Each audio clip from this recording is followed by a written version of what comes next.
আসসালামু আলাইকুম প্রিয় ভিউয়ার্স, আজকের এই ভিডিওর মাধ্যমে একজন ভিক্ষুক ও জমিদারের স্ত্রীর অবাক করা ঘটনা তুলে ধরার চেষ্টা করব। একদিন ভিক্ষুক রাস্তা দিয়ে হেঁটে যাচ্ছিল, অপর দিক থেকে জমিদারের পুত্রবধূও হেঁটে আসতেছিল।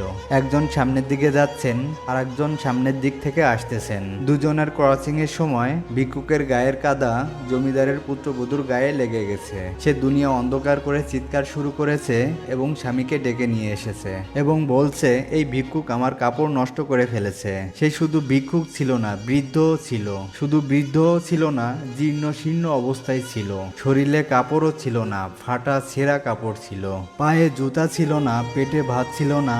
এমন একজন ভিক্ষুককে স্ত্রীর গায়ে কাদা দেখে জমিদারের পুত্র যৌবনের সমস্ত শক্তি দিয়ে সজোরে একটি চর মেরে বসলো। বৃদ্ধা কিচ্ছুই বললেন না, শুধু উপরের দিকে তাকিয়ে দুইটা তিনটা শব্দ উচ্চারণ করলেন। শব্দগুলো হলো, হে আল্লাহ, তোমাকে চোখে দেখা যায় না, তুমি তো সবকিছুই দেখো। তুমি কি দেখো না আমার সাথে কি ঘটতেছে? বলতে দেরি, কিন্তু যুবক মরতে দেরি হলো না। জমিদার চলে এসেছে ছেলের মৃত্যুর প্রতিশোধ নিবে। বৃদ্ধের একদিকে মুস্কি হাসি, অন্যদিকে বলতেছে, প্রেমের খেলা এমনই হয়। জমিদার বৃদ্ধাকে জিজ্ঞাসা করতেছে, কিসের প্রেমের খেলার কথা বলতেছ? বৃদ্ধা বলতেছে, ওর প্রেমিকার গায়ে আমার শরীরের কাদা লেগেছে, ও সইতে পারেনি। যৌবনের শক্তি দেয়া আমি বৃদ্ধার গালে সজোরে বসিয়ে দিয়েছে। আমাকেও একজন ভালোবাসে, সেও সইতে পারেনি। অত থাপ্পড় দিয়ে ক্ষান্ত, কিন্তু সে জান নিয়ে নিছে, জান।